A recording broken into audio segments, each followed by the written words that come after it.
వి news, మన ఊరు మన వార్తలు. మచిలీపట్నం రామలింగస్వామి దేవస్థానానికి అరుదైన గుర్తింపు లభించింది. ఇటీవల నిర్వహించిన కోటి దీపోత్సవానికి తెలుగు బుక్స్ ఆఫ్ రికార్డ్స్లో చోటు సంపాదించింది. ఈ మేరకు మంగళవారం తెలుగు బుక్ రికార్డ్స్ ప్రతినిధులు దేవస్థానం ఈవోకు, చైర్మన్కు అవార్డు పత్రాన్ని అందజేశారు.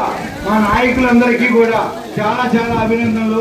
వారి చేతులతో ఈ కార్యక్రమాన్ని నడుపుతున్నారు.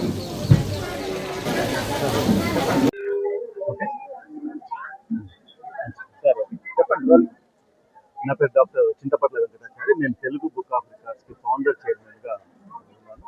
ఎన్నో విశేషాలు, వింతలు, అంటే విశేషమైనటువంటి ప్రక్రియలకు నాందిగా, ఒక కళలకు తానాజిగా ఉన్నటువంటి అందరూ ప్రాంతంలో ఈరోజు ఒక వినూత్నమైనటువంటి భక్తి పారవశ్యమైనటువంటి కార్యక్రమానికి నేను రావడం జరిగింది. అది కోటి దీపోత్సవాన్ని పురస్కరించుకొని ఏదైతే కార్యక్రమం చేశారో 3,900 మంది మహిళలచే దీపారాధన కార్యక్రమాన్ని 35 అడుగుల శివుని విగ్రహం పైన, అంటే ఎదుట చేసినటువంటి ఈ భక్తి పారవశ్యమైన కార్యక్రమము ఈ తెలుగు రాష్ట్రాలలో ఇంతవరకు ఎప్పుడు జరగలేదు. అంటే ఇటువంటి కార్యక్రమాలు జరుపుతున్నటువంటి ఈ రామలింగేశ్వర స్వామి టెంపుల్ యాజమాన్యానికి, అట్లాగే ఈఓ గారికి, అట్లాగే శాస్త్రి గారికి, మిగతా దీన్ని ఈ కార్యక్రమాన్ని చేపట్టిన ప్రతి ఒక్కరు కూడా, ఎందుకంటే ఒక విశేషమైనటువంటి కార్యక్రమము ఇది తెలుగు బుక్ ఆఫ్ రికార్డ్స్ ఒక జాతీయ రికార్డుగా ఈరోజు నమోదు చేయడం జరిగింది.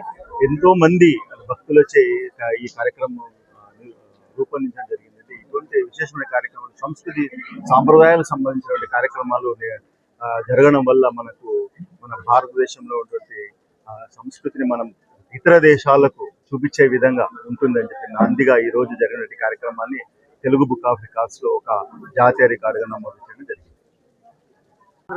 శ్రీ రామలింగ స్వామి దేవస్థానంలో కార్తీక మాసం సందర్భంగా కోటి దీపోత్సవం కార్యక్రమానికి ఆ రోజు జరిగినటువంటి నెంబర్ ఆఫ్ ఒత్తులు కానీ, లేదంటే జరిగిన విశిష్టత కార్యక్రమాన్ని Telugu book of records committee వారు గమనించి మన దేవస్థానానికి మన పేరును నమోదు చేయడం జరిగింది, కోటి దీపోత్సవ కార్యక్రమాన్ని.